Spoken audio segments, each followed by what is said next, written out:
Let's give it a minute. Okay, we are live according to StreamYard. Welcome to this amazing show from bringthemhome.org.il and the Miriam Project. We are here today and welcoming an amazing rabbi who Yehudis is going to introduce shortly. But before she does so, we just wanted to speak a little bit about our project, the Bring Them Home Project. The project only started several months ago with an inspirational video series of prominent Rabbanim and Rebbitzins speaking about the importance of Yishuv Eretz Yisrael today. And due to Corona, that slowed down or stopped actually for a period of time. And we decided to divert our resources to other places, including creating a website, a blog, a song, a podcast, all sorts of elements in order to get the message across to Jews around the world that it is indeed time to come home. We are fortunate enough to be able to, we were just speaking before we got on to the rabbi about how fortunate it is that we are now in a world that has the technology to be able to, even though some of us are isolated to our homes, we are able still to reach everyone in the world, and we're able to get our message across. Perhaps this is the first time in the history of mankind that such a thing was possible. You can imagine that if you had a situation hundreds of years ago, thousands of years ago, where Aliyah Navi came to announce Mashiach's coming, I'm not sure how far that message would get with smoke signals. There was no WhatsApp, there was no Zoom, but today we are able to reach the world just from the comfort of our own homes, and we take it upon ourselves. Our mission at Bring Them Home is in order to educate and inform Jews. We cannot convince anyone who doesn't want to make Aliyah. There's no way of us forcing them, nor do we want to force them. We want people to come here. This is a discussion that I have on my podcast on a regular basis. Maybe we'll discuss it during tonight's show, whether or not it's right to use fear tactics, because we know that all the things that are going on in the world, whether it be Corona or financial instability, whether it be the riots or anti-Semitism, that are scaring people to their core, and a lot of people are considering for the first time, perhaps in their lives, Aliyah. But we stress over and over again that is definitely not an ideal. Perhaps it's even wrong. That if someone's making Aliyah, they should be doing it for the right reasons. I always tell people, people sometimes come to Eretz Yisrael and they want to come here for just a year to try it out. And I tell them, if you get into, you decide to get married, and you say, I'm going to try it out for a year, that marriage is going to be doomed, because there's no way that's trying it out for a year. You have to be committed to what you're doing. You have to understand. And if you're running away, you're just using Eretz Yisrael as a refuge. There's other places of refuge. You can go to New Zealand. There's plenty of other countries that are quiet, that have very little Corona. And eventually we think things will die out. They'll find a cure for Corona. Eventually, the riots, there'll be political stability. Perhaps the economy will be salvageable. I'm not sure about that, but perhaps it will be. But as I've been saying over and over again, I think just like in Mitzrayim, when the Mitzrim were given the Makos, and one after another, the first Makkah of Dam came about, and I'm sure that many of the Mitzrim sat back and said, this too shall pass. And indeed it did. And then the frogs came and they said, this is just a passing phase, and it'll pass also. And indeed that passed as well. And this one Makkah after another happened, and each one they said it's going to pass, and it did pass. But the point is that they were meant to take a message from these Makkahs, which they neglected to do. And I think it's the same thing today. Even though these things may pass tomorrow, that shouldn't sway people from not making Aliyah, because if you understand the fundamentals of why a Jew belongs in Eretz Yisrael more so than anywhere else in the world, then they would be running to come here regardless of whether it was used as a place of refuge or it was used as a place of first choice. So with that, I'm going to allow Yehudis to introduce the rabbi. Anyone who is interested in going to our platforms, you can go to israeltorah.org. You can also see our video series on youtube.com/IsraelTorah. The podcast, everything will be on the website. Just go to the website and all the links will be there. And I'll let Yehudis take over from there. Okay, thank you. Yehudis Shamrock from Ramat Beit Shemesh. And by the way, I have a kesher with the the esteemed rabbi we're hosting tonight, Rabbi Breitowitz, and I go way back to Baltimore days. He was one of the amazing people that we would learn with, and he even helped us out of some legal things one time. And he's just a phenomenal human being. And I don't want to embarrass you, Rabbi, but I have to say this, okay? Your bio is outstanding, and it has to be heard. Okay, so sorry, just hold on a second, Rabbi. I know you don't even, you're so modest, but here we go. Rabbi Breitowitz, and also Dr. Breitowitz, born in New York and grew up in Hartford, Connecticut. He received his bachelor's degree Bachelor's of Arts from Johns Hopkins. He obtained a smicha from Johns Hopkins University, also in Baltimore. At Ner Yisrael Rabbinical College. He graduated magna cum laude from Harvard Law School. Harvard Law. Okay. He worked in private practice in Chicago and with faculty of the Maryland School of Law. And he was a professor there. And he shortly thereafter became the rabbi of the Silver Spring, Maryland Woodside Shul. And he maintained his status as tenured professor at the same time. He was well loved. He was giving shirim. He was teaching daf yomi. He was attending Shabbatonim, teaching videos on Torah anytime. And the list goes on and on. He's an amazing speaker, and he's known especially for his brilliance and his unique ability to grasp a very complicated subject and communicate it very, very clearly to those of us who need simple explanations. And we remember what he says also. I remember so much coming out of his shirim and feeling like I really could give it over again. I understood it clearly, and I thank you for that, Rabbi. After 22 years of inspired leadership, the Breitowitzes, his dear wife Sally is a friend of mine, and hello, Sally. They made Aliyah. They fulfilled their lifelong dream and left one son. They have one child. He's back in Baltimore, and I can't imagine how difficult that must be for you, Rabbi, but maybe you'll talk about that. He continues, of course, to give shirim and classes at the OU Center in Jerusalem, at Yibonei Shul in Yerushalayim, and also, of course, he's a rabbi at Or Sameach, and he has students there. And then, of course, he's published widely on Jewish law and ethics and many other things. So, Rabbi, again, thank you so much for joining us, and we're thrilled to have you. And this, as Josh said, Aliyah is a very big topic right now. It's always been a popular topic, but people never thought it was going to be within their reach. But I think people think so now. But one of the things that we caught on to this week was a short video that you put out there on Torah Anytime, discussing the possibility as to why this could be a good time. But before we get to that, could you please tell your own Aliyah story? Yes, thank you. First of all, thank you, Yehudit. It's so nice to see you. And thank you for the overly kind introduction. My own story of Aliyah, well, listen, as you said, I was a rabbi in Silver Spring for 22 years, a lovely, wonderful community. And part of what I emphasized over and over again was Aliyah, the mitzvah of living in Eretz Yisrael, the privilege of living in Eretz Yisrael, the fact that there's so much we as Jews could contribute, we get from Eretz Yisrael and we give to Eretz Yisrael.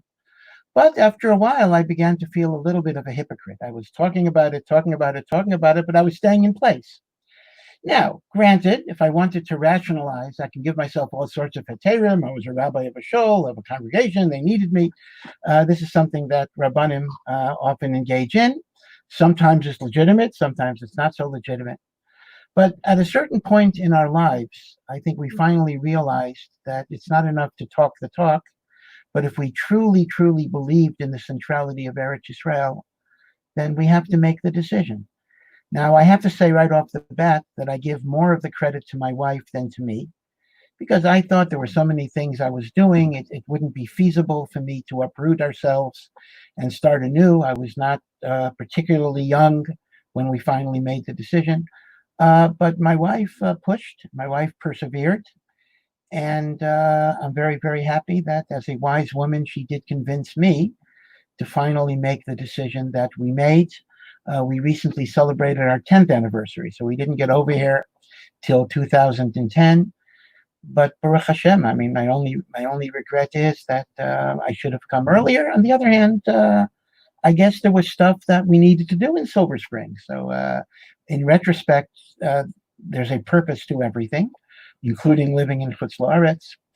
But I think it's very, very clear that we belong in Eretz Yisrael. We belong to Eretz Yisrael. And really every day, it's something to be extremely grateful for. If you think about the fact that Moshe Rabbeinu, the greatest Jew who ever lived, was not Zocha. He begged God to come here, and Hashem didn't let him. And we have the privilege of being where even Moshe Rabbeinu so much yearned and was not able to be here. And our forefathers and our foremothers for thousands of years yearned that at least, if they couldn't come here, at least they could be buried here. If they couldn't be buried here, let there be a little bit of dirt from Yerushalayim that could be in their graves. That's how chaviv this was to them. And we have the opportunity to come and to live and to contribute. And in a way, it's very problematical. Like, why isn't everybody here? I understand that there are reasons, but still, it's kind of amazing that when Hashem has given us this tremendous gift, that we're not taking more advantage of it. So our story basically was that, my wife was pushing it for many, many years. I was talking about it for many, many years. And finally, I think there was kind of a congruence between the head and the heart. And we made the decision 10 years ago, Pesach Sheni. Pesach Sheni was the day of our Aliyah, the 14th of Iyar. And of course, the whole story of Pesach Sheni is the gift of the second chance. And in many ways, Aliyah was that second chance. I just want to, if I can interrupt the rabbi for 1 second. There is someone who's writing in that is asking that we dedicate this shir for her brother, Yosef Moshe ben Ita Miriam, who's in surgery right now in a very dangerous situation. We wish him a refuah shlema im kol cholei Yisrael. Amen. May Yosef Moshe ben Ita Miriam have a refuah shlema, and may all of the learning and Torah of this year be the Eloi refuato. Amen. Yeah. So let me just tell people that they are welcome to send in their messages. The questions can only be put in via Facebook and YouTube. So those that are watching it directly from the Bring Them Home website will not be able, they're able to watch, but they're not able to comment. Those that are watching it through the live stream of Facebook or YouTube are able to send in questions and comments, and we will be happy to share them with the rabbi for his response. Yehudis, you had your own questions? Just remind the rabbi that when he's finished with his story, which can take as long as he likes, we'd like to hear a little bit about what you told us on the Torah Anytime video about the unraveling of America. Okay. Well, I heard Yossi's very, very excellent point that one should not make Aliyah out of fear. And I think that's true. You can't just come to Eretz Yisrael because of the negatives outside. You really should come for the positive reasons. On the other hand, negatives can be a motivator that make us think.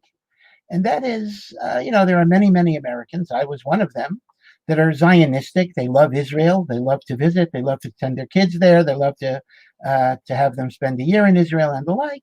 But Aliyah is not really on the radar because the Geula is comfortable. They can live a more affluent life. Life in some ways might be easier. And every once in a while, God kind of sends us a reminder that maybe the Geula is not as easy as you might think. Because apart from Corona, the pandemic and the lockdown, which has been worldwide, and even there, Eretz Yisrael has fared a lot better than a country like the United States. But then superimposed on Corona is we have the race riots, we have the unraveling of the legal system, we have calls, Rahman al-Islam, to abolish police departments. That's a really brilliant idea, and the like. And in many, many ways, a lot of the stability that people assumed that the United States was a stable country, a country of laws, a country of affluence, everything has kind of changed in a relatively small amount of time. The economy may be severely damaged in a way that I'm not sure will recover. In some ways, the consequences of the lockdown may be much more devastating than the consequences of the pandemic itself, in terms of even loss of life, suicides, etc., and certainly in terms of loss of business, destruction of economic base. And I'm not a Navi. I have to make it very, very clear. I'm not a person who claims to know the reason why God has allowed this to happen. Anyone who claims to be a Navi is a fool by definition. But I feel, and I think other people have said this as well, so it's not original to me, that maybe God is giving us a signal that life in the Geula is not peaches and cream. And maybe you need to think about coming home, bring them home, as the organization is called. And ideally, we should have come to this conclusion on our own. But, if we're too obstinate, if we're too obtuse, if we don't get the message, then sometimes we need a little bit of the negatives to raise our awareness, to think about the tremendous positives of coming here. Now, we know that European Jewry has already experienced this several years before Corona with the rise of Islamic fundamentalism, whether it's in France, in Germany, in the United Kingdom, and Great Britain. I think European Jewry has a pretty strong sense that there is no real future for Jews in Europe. Of course, that was the case after World War II, but then there's been a little bit of rejuvenation, but I think now they realize that you kind of have to get out of there. American Jewry has been much more slow to come to that realization. And I think one of the messages is time to come home, that the Geula is not really, the Geula was very, very good in many, many ways. It gave Jews freedom. It gave Jews educational opportunities. Rav Moshe Feinstein used to say about the United States that it's a malchut shel chesed, a very benevolent government, and a Jew has to appreciate that. And as an American citizen, I still am an American citizen, I am certainly grateful to the country that gave my parents a refuge after the Holocaust and that gave me the opportunity of education and economic opportunity. So I have nothing negative to say about the United States, but ultimately it's only a way station. And I think part of what's going on is to make us realize this is not the permanent place where we are supposed to be. That does not take away hakarat hatov, the key huzeh, but I think, God is giving us a signal. Now, whether this is the pre-Messianic upheavals, it may very well be Chavlei Mashiach, the birth pains of Mashiach, or whether it's simply part of the process to get us back to Eretz Yisrael, and ultimately they converge, because indeed there are many Mamari Chazal that say that instead of saying Mashiach comes and brings us back to Eretz Yisrael, there is a teaching the other way. The Jews come back to Eretz Yisrael, and that itself precipitates the coming of the Mashiach. So, as I say, I'm not a Navi, and I cannot say anything with any type of certitude or definitiveness. But I feel pretty strongly about the idea that this is the message HaKadosh Baruch Hu is one of the messages that HaKadosh Baruch Hu is giving us, and I hope we'll be attentive. Because God forbid, if we ignore messages, sometimes more extreme messages might become necessary, and God forbid that should ever be the case. There was a rabbi in the States that recently spoke up and said a similar message to what you just said, and another rabbi rebutted him by putting out a video, and on that video, he started by saying, I'm not going to mention any names here, but he started off by saying that anyone who that claims to know the future is a novi sheker, and it's a terrible, terrible transgression, terrible consequences to a novi sheker. My response to him on that point was that a novi, the definition of a novi sheker is someone who says Kol Yomar Hashem, that this is what Hashem said, and Hashem didn't say those words. But someone who's able to put the pieces of the puzzle together and try to figure out what's going to happen. We know that the Mishnah says, Ezu Chacham Haroes Hanolad, that someone who's able to see to figure out what's going to happen is considered a Chacham, not a Navi Sheker. So, if you use your intellect in order to try to figure out what's going to happen, and it's pretty obvious to many of us that the current situation is going to can lead to terrible consequences. So that's not, I don't consider that to be a nevuah sheker, but just to be someone who uses his mind the way that Hashem gave it to him to use. Well, that's 100% true. I mean, we are, Navi, to say that God spoke to me, to say that I know exactly, of course that's understood, as I said. But God created us with seichel, God created us with a mind. So to tell a person you have to be oblivious to the possible interpretation of events because you don't know, would be negating the whole role of a person's mind in Avodas Hashem.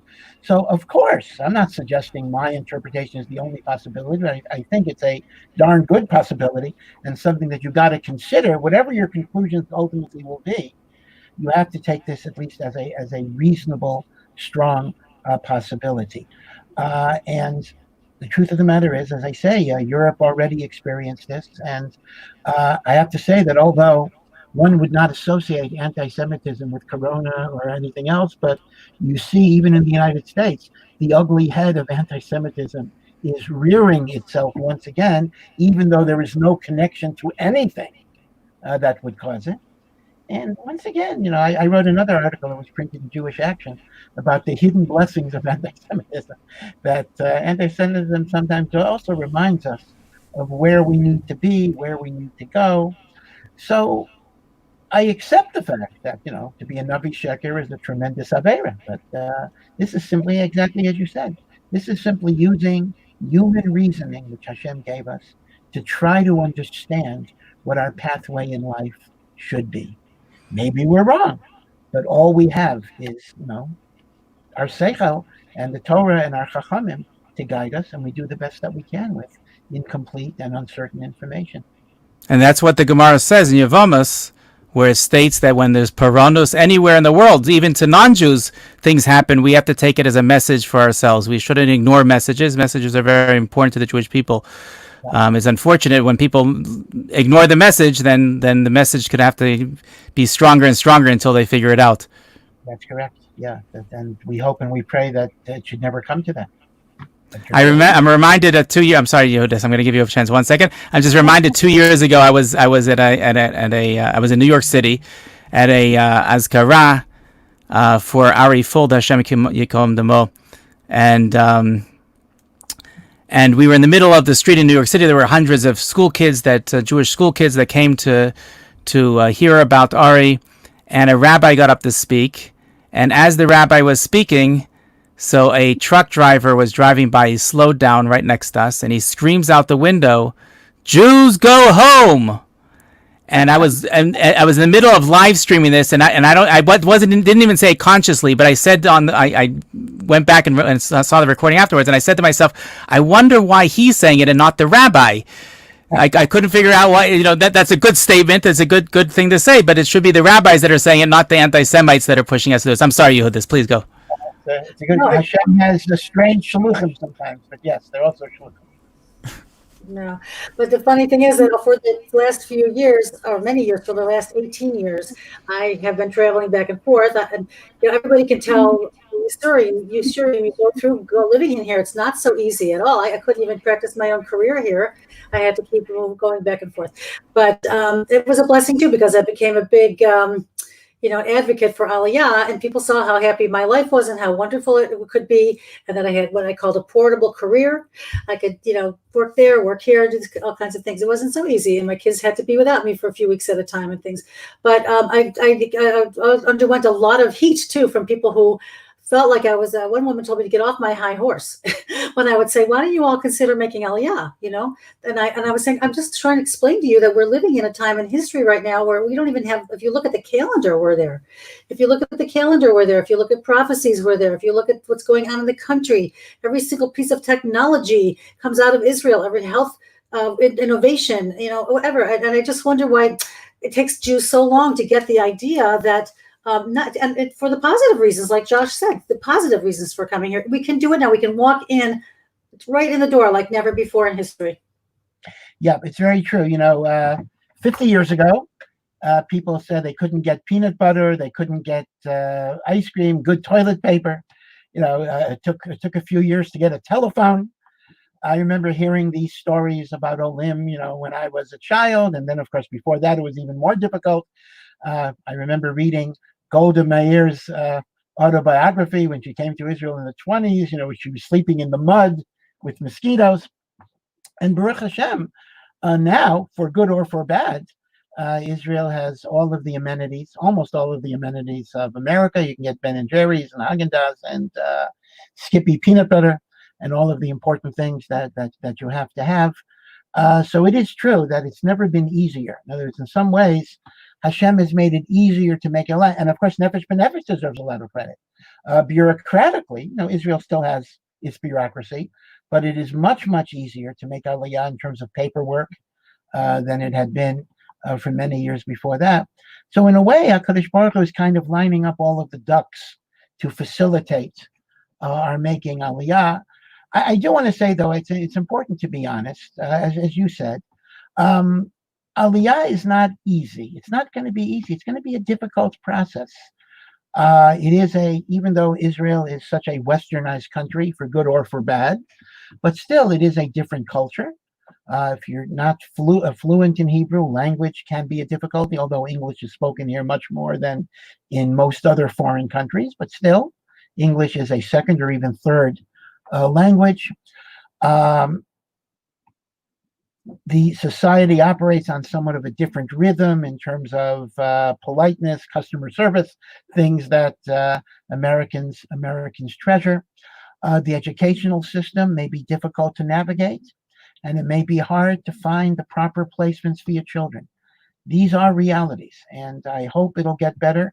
In truth, there's a little bit of a catch-22 here, because the more Western Aliyah, the more Aliyah we have of Anglos, the more the system is going to respond to those needs. So in a way, to say, I'm not going to come because I don't like the educational system, well, if more of you come, you can have a major impact in a positive way, I believe, on the educational system.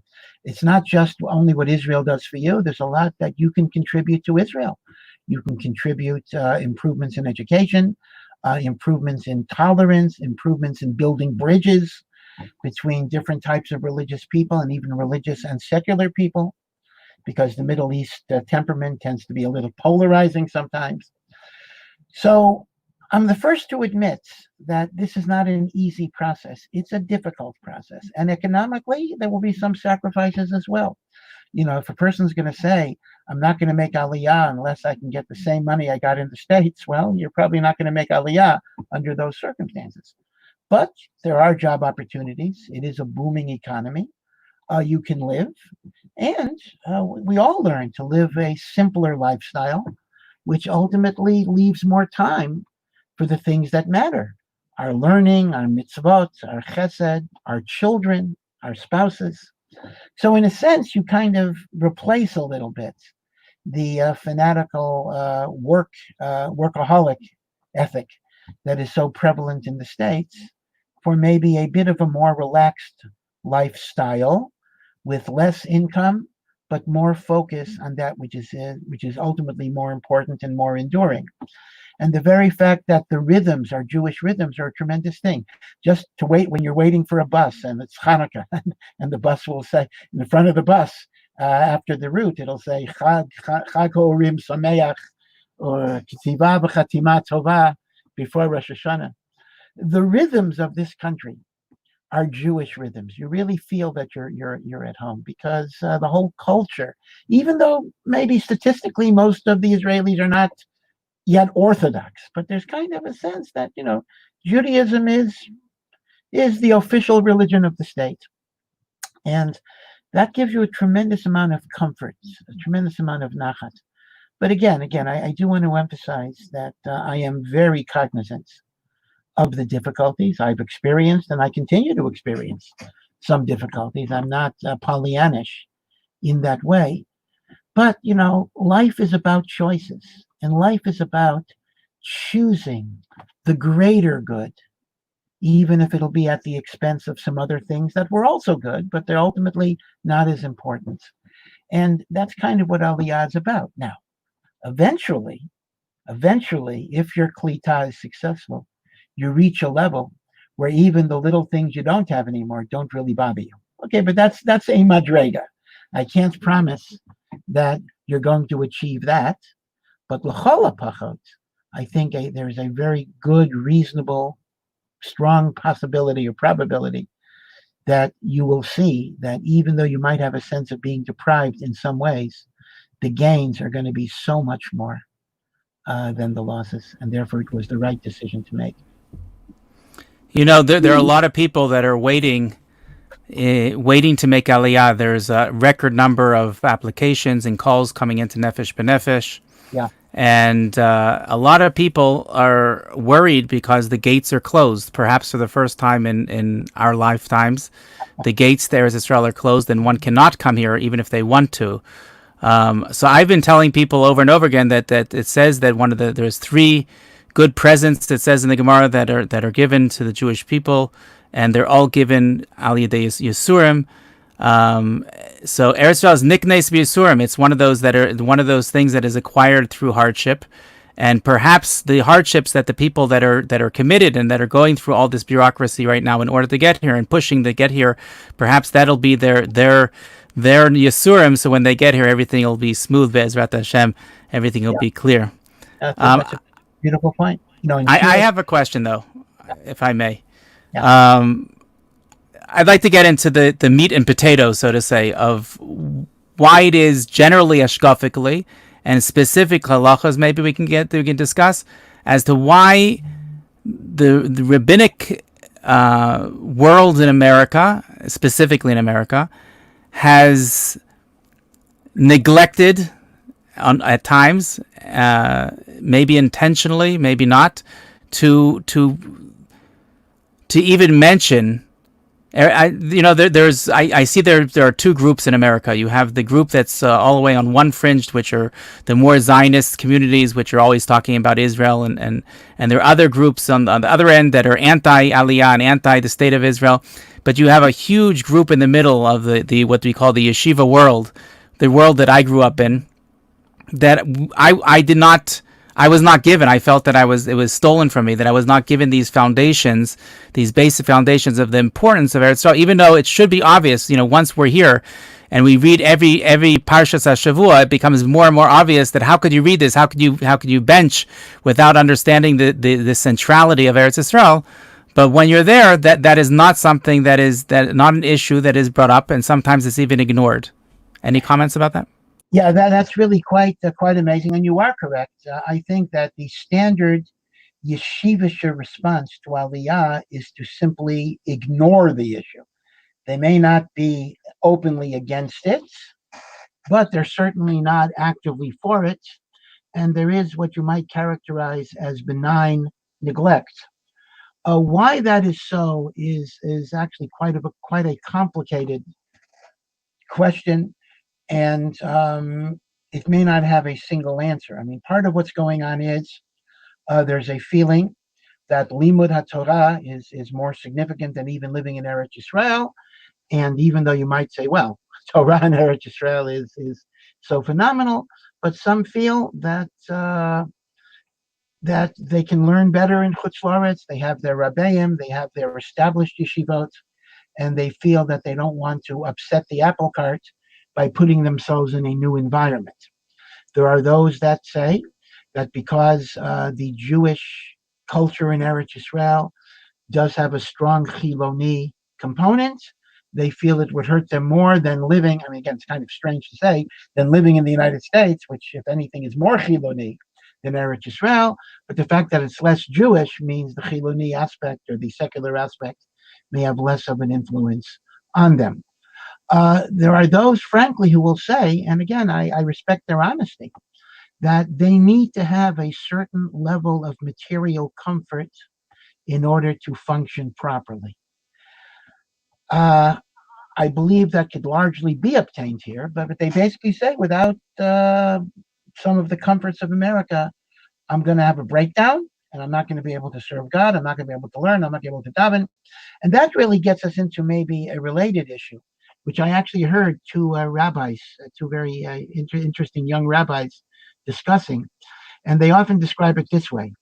Is it better to be the Rosh Yeshiva in America or the ditch digger in Eretz Yisrael? Meaning some Klei Kodesh take the position that in America, they have positions, they're rabbis, they're teachers, they have the ability to influence people in Torah and mitzvot. They come to Eretz Yisrael, they become, so to speak, a small fish in a huge pond, meaning to say they had so much status in America, here they're going to have to give it up. Now, some will say, well, even if you give it up, better to be a laborer in Eretz Yisrael. Others say that if one has more influence in Chutz La'aretz, one should stay there. So there's a whole variety of reasons, ranging from the need for material comfort, to the need of prestige, to the need of economic self-sufficiency, to the sense that they could be a stronger influence on people spiritually in Eretz Yisrael. Are these valid reasons in any way? Well, they may have a some validity. It depends on every individual case.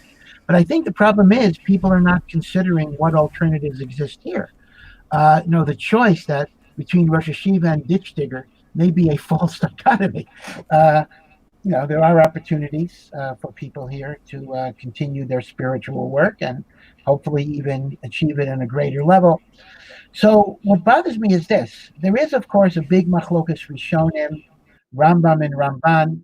If living in Eretz Yisrael is one of the 613 mitzvot, Ramban famously counts it as a mitzvah, an obligatory mitzvah. Rambam doesn't count it, and then there's a machlokas. What is the significance of him not counting it? But even if he doesn't count it as a mitzvah, he talks about it as a wonderful spiritual accomplishment, and he quotes the Gemara that says, "He who does not live in Eretz Yisrael, or he who lives in Chutz La'aretz, is as if he doesn't have a complete relationship with God." So it's quite amazing whether Ramban, who says it's a mitzvah, or Rambam, who simply says it's extremely important, why do we totally ignore this whole dimension? Even if a person comes to the conclusion Aliyah is not right for them, they at least have to ask the question and engage in the process. To simply shut your eyes, ignore, don't ask, don't think about it, frankly makes no sense at all. You have to think about it. You have to discuss it. You have to consider it. And then, you make whatever decision you have to make. We hope you'll make the decision of Aliyah, but people make the decision not Aliyah, but at least you have to go through the process. And therefore, it's a tzarich ian gadol. Why the vast majority of from Jews, I'm not talking about the non-religious, don't even think about this. It is not on the radar at all. And I frankly cannot really give a justification for it. Let me go back 1,000 years ago, the Kuzari. Right, the Kuzari, written by Rabbi Halevi, and this was a time when Eretz Yisrael did not have Ben and Jerry's ice cream. Rest assured, it was very rough to live here, very difficult to live here then. The king of the Khazars, which of course Yehuda Halevi wrote both sides of the speech, says, "I hear everything you're saying about the greatness of Eretz Yisrael, but I just don't understand, why do you people still live in Chutz La'aretz?" And the Chacham answered, "Your Majesty, this is our shame. This is our cherpa. This is our busha, that we pray to Hashem, bring us back, bring us back, bring us back. And when we have the opportunity to come, we don't bother to show up. Hashem views our prayers like the twittering," this is before there was Twitter, "the twittering of birds." And that prolongs the galut, because Hashem, in effect, sees we're not really that serious about this whole endeavor. So I certainly agree that this is very, very problematical, very, very difficult. Right. And Rabbi, on that note, when I told you traveling back and forth, I would try to be a real advocate for Aliyah. And by the way, I think you may know this, that you see this with your when you meet everybody in town from the Baltimore community. So many of us from our community came because of your influence and others. When we're here, I mean, I wonder where, I look at my phone book from the Baltimore days when I used to go there to work, and there's no one left there to call, because thank God so many of us did come. But I do think that I don't mind saying this. I'm a convert, and when I was first learning in a very serious way, I used to ask the question to the average person and to Rebbeim, like, when are we going to make Aliyah? When are we going to talk about the Beis Hamikdash as a reality? It must be sometime soon in our days. And they'd say, "Oh, Yehuda is so far away from now. Don't even think about it now." And And I'd say, but we daven for it 3 times a day, and we talk about it a lot. And like you said, it's not part of the consciousness of a lot of people. And I don't know why I was even thinking about it, truthfully. But I guess as a prospective Jew, was one of my questions.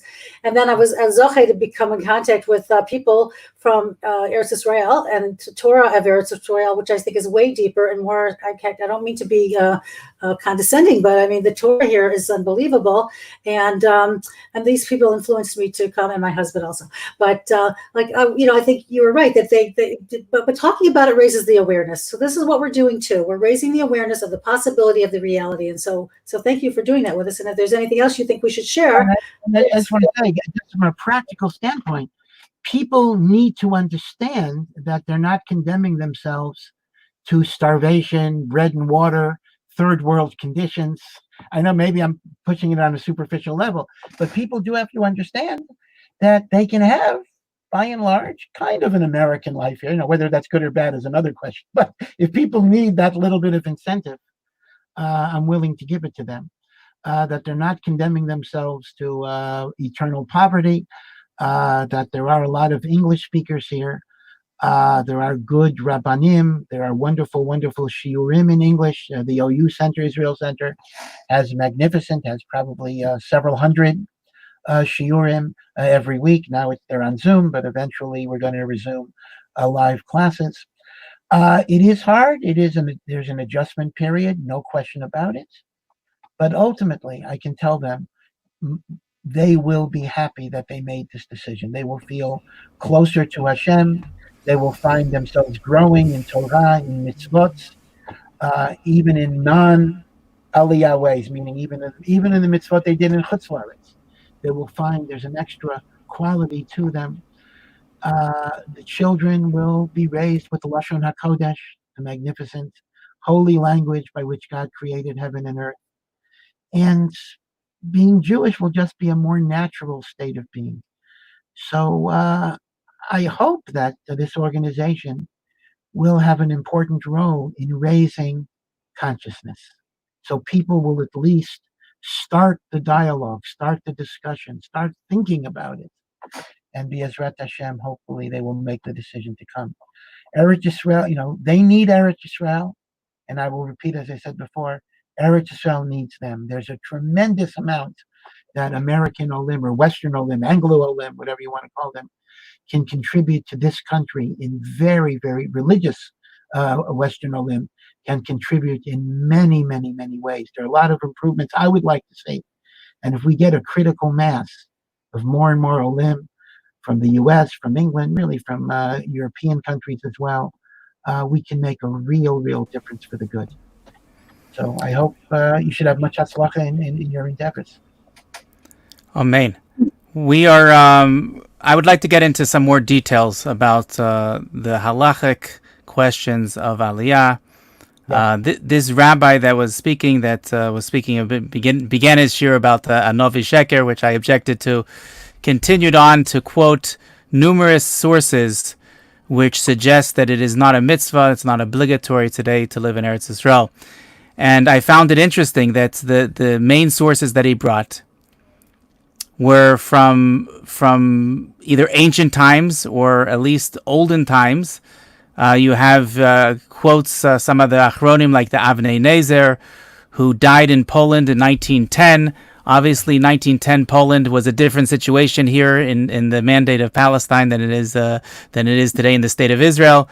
He goes on to speak about the tshuva that everybody mentions of Rav Moshe, that discusses the question of whether it's a mitzvah chiyuvis or a mitzvah kiyumis. And again, my reaction to that was that tshuva, which wasn't even the main tshuva, it's just the end of it, another tshuva that he adds this onto, was written in Tafshin Yud Beis in 1951. So in 1951, 3 years after the creation of the State of Israel, as you correctly mentioned, it was much more difficult than living here today in a modern first world country where we have all the amenities. There are people that I know that are living here, that moved here, that are making 3 times the salary that they made in the United States. I'm not saying that happens to everybody, but they're in high tech, they're in a good industry. And it's possible. It's possible to make it here and make it comfortably here, perhaps for the first time. So my question is, when the rabbis are deciding how to psak, and they're bringing sources of that. Yeah, I don't hear you. Yeah, it may not be applicable today because these sources, you have to understand the context in which these rabbis. Yeah, I'm having difficulty with the sound. Josh, I think you're frozen for some reason. Yeah. But I guess he's trying to ask you, Rabbi, can you hear me? I do hear you, yeah. Yeah. So, why do you suppose they're relying on older sources, and how can we change that? Well, I'm not going to argue with Halakhic sources, meaning there are sources that say it's a chiyuv, and by the way, the Vilna Gaon absolutely paskined it was a chiyuv.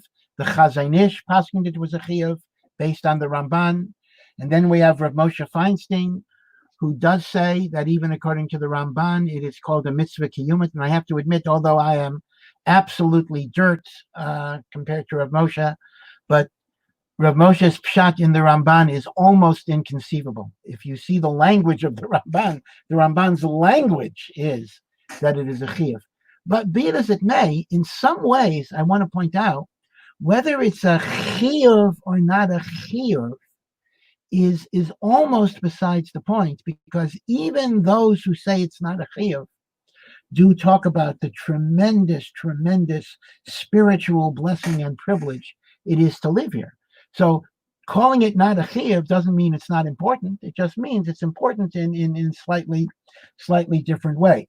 And you are also correct that there were many times, including the early years of the state, where coming to Israel essentially meant you were condemning yourself to poverty, rationed food, living in big absorption centers for years at a time, not having a telephone, things that are hardships. There were, Baruch Hashem, strong people with emunah who were willing to undertake those hardships, but for some people it could break them. And that's a factor in, you don't advise a person to come to Eretz Yisrael if they're going to have a nervous breakdown.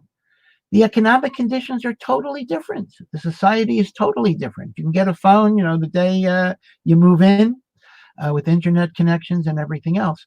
So I don't think the economic conditions will automatically change the halakhic analysis, but it will certainly change the halakhic application to any particular person. So, yeah, it's a good point. I think people need to get the message that you can have a decent standard of living in Eretz Yisrael. It's an important message. It's not necessarily rabbis that are, we're not the experts in this, but shuls should bring in people who can speak to the economic viability of living in Israel. That's a major issue that scares a lot of people away, and they need to know that to some degree it's false. And again, you're not going to get the Rebbeim over in Chutz La'aretz to give this information over. But I do want to tell you that there is an element of becoming a very humble person over here. I don't know the language particularly well still after all these years, and my kids are totally mortified and embarrassed whenever I speak. I reinvent myself in order to have a career here, which I was, in a way, it was a big blessing in itself. But I just want to read you a few things that people are saying about, I guess, about 65 people or 70 people are listening in. I made Aliyah 20 years ago. I love it here, and so do my children. We came in 1989 with 5 children. We never looked back. Yes, there are difficulties, but that's life. So we have to have our troubles in our own land. These are our own troubles in our own land. And also, Aliyah affords one trade-off. Affords one a trade-off, not a sacrifice. So, if people give over the positive possibility of, okay, I have to reinvent myself, and okay, I don't know the language, but English gets me pretty far. I can actually speak pretty well now compared to when I got here. Yeah. But there's always a lot of help to be had for that kind of stuff, and it's a beautiful life. I just love it. And but before I go on about that, I do have one question. I've been waiting for questions, and it was Rabbi Larry Shane. He's from South Africa. Do you know him? Rabbi Shane. Rabbi Shane is saying, could Rabbi Breitowitz elaborate on a little bit on his comment relating to unraveling of the legal system and how it might affect the Jewish community over there? Okay. Well, I am still very, very connected to the events that are happening in the United States, both as an American citizen and, most importantly, my children are in Baltimore, so they're very much part of the United States. And I am very, very concerned about what's going on because, there was an incident of police brutality against a black man that was unjustified and wrong and should be rightly condemned. But it unleashed a totally disproportionate response in terms of looting, rioting, calls to disband the police departments, get rid of police, not just discipline the bad policemen, but get rid of police legamri. Double standards in which Mayor de Blasio of New York is perfectly okay to allow rioting because he says it's legitimate protest. But if, God forbid, some Jewish children walk into a playground and they're not observing social distancing, he calls in the police to lock up the park and send the kids home and everything else. Now, that actually means, now, again, things can change, things can get better. Hopefully things will get better. But it just shows you that a single event can unleash such a sense of rage and violence and murder. And by the way, there were policemen that were killed as a result of these riots, including some black policemen. And this whole movement that's known as Black Lives Matter didn't seem to care very much for the black policemen that were killed and for the black businesses that were destroyed. A black woman who owned a business, actually was shouting at them saying, if Black lives matter, why doesn't my life matter? And I see that the United States is on a precipice in which the normal rules of conventional morality, conventional law-abiding behavior is such a thin veneer that it gets peeled off. And we also know historically, and we're seeing it now as well, that once that happens, anti-Semitism will reemerge. Somehow, when this happens, the ancient anti-Semitic feelings of so many people just come out once again. So this is what I was suggesting, that, part of the reminder is that life is not so stable, life is not so secure. There's economic collapse going on, there is social collapse, there is moral collapse. That's besides the issue of morality that Western cultures face. And as I suggested, as other people have said, this may be God's way of telling us, let's get out when you still have time and you can make something good with the rest of your life. Wow, Rabbi, I really I resonate to so much what you're saying. I think Josh's internet went off or something, and unfortunately, because this is really his show, and but I'm his helper, I'm his first assistant, so I'm glad to wrap it up. But we would hope that you would sincerely hope that you'd come back again and be a guest, maybe regularly if you have time. And we do have a lot of questions regarding this. One topic that I'd like to take a whole evening on, or whatever, a whole subject, a time frame on, a chunk of time, would be the way the Black population of America is responding to us now, number one. And number two, I have many, many Black Jewish friends who are actually kind of being drawn into that negative sentiment too, because apparently what's been going on, not really unbeknownst to me, but I feel like there has been so much discrimination with these people that I was not aware of. I feel terrible that it's now coming out. This is stimulating them to reveal all this. So I guess we just have a lot of work to do as a Jew. Again, it's not our topic. I just want to say that I am unequivocally against racism, and I believe that all human beings, black and white, should be treated with dignity and respect.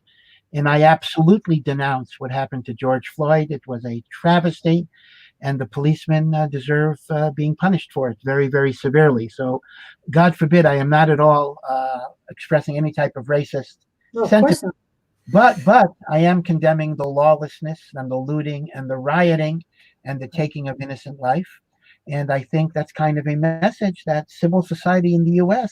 can unravel fairly easily. And that's a very ominous, scary sign. Right. It's like an avalanche of responses, all negative towards whites, towards America, towards Jews. It's all coming out like it was it was under the surface, I think, already. That's correct. And what do Jews have to do with this at all? And yet, somehow it comes out that it's the Jewish fault or something. Okay.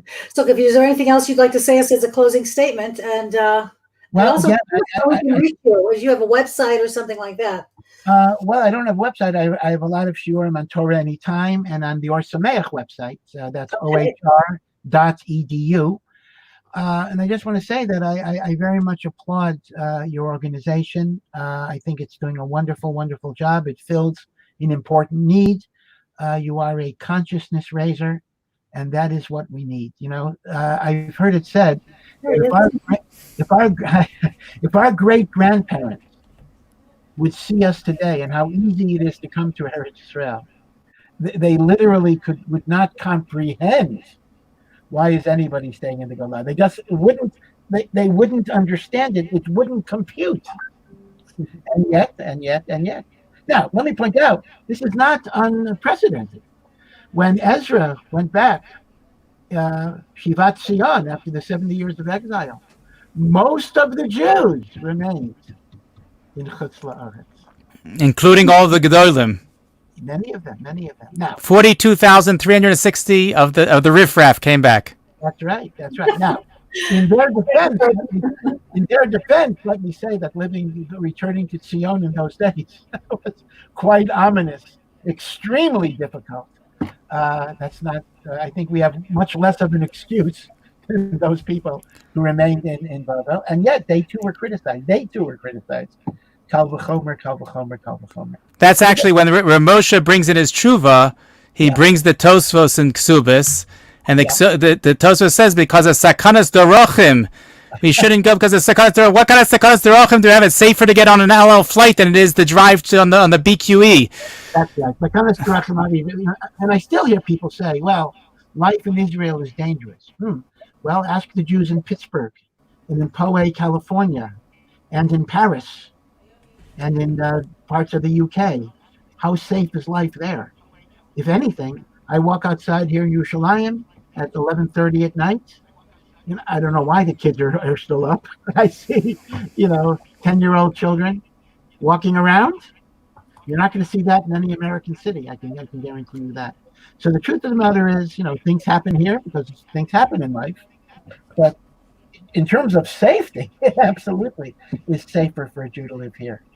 I mean, there are certain areas, maybe not, but the overwhelming majority of Eretz Yisrael, safety, security, life goes on in a very, very good way. Our children are safe here, and that's not that true in a lot of American cities. Okay, thank you very much. Thank you, Yehudis. Yeah. You want to close? Wonderful Shabbos. No, I just think that I hope that the Rabbi joins us back again soon, and because we learned so much from you and your brilliance and your ability again to just distill it down to the bare bones and something so easy to understand and to comprehend. So thank you. Now, well, again, much hatzlacha in your work, and I hope you will be successful in bringing our brothers and sisters back home. Amen. Thank you, and have a good Shabbos, Rabbi. Shabbos, good. Nice to see you all. Be well. Good night, everyone. Good night. Take care.